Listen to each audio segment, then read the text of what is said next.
Okay.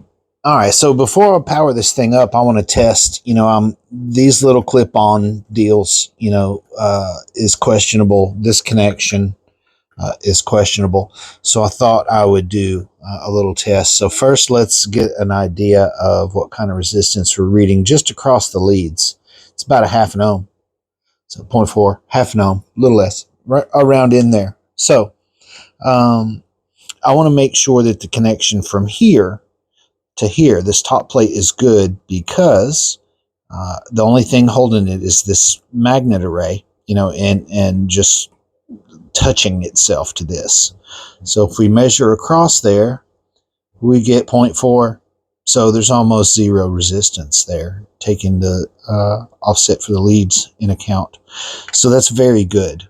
I want to do the same thing for the ground over here. This one was a little bit questionable, and I'm going to get over here on this one. And not bad. So all of those connections look really good. We should get 1 megohm across here, of course, on this resistor.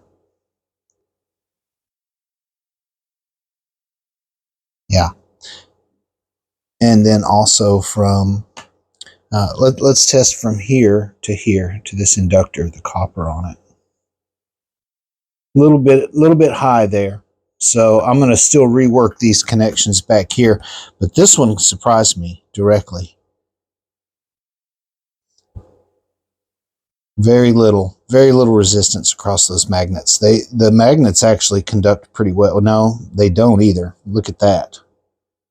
Okay, that's high. I'm going to have to remove the magnets. They're not conducting well to the stainless. However, yeah, that's a little high. So we're going to have to revisit how we attach the rulers on. I'll probably sit them down on there. I can't use magnets. These are steel. But I'll use some way to hold them down. I'll figure that out. And then we'll find a better method for this. And then we'll retest. And then we'll be ready to fire.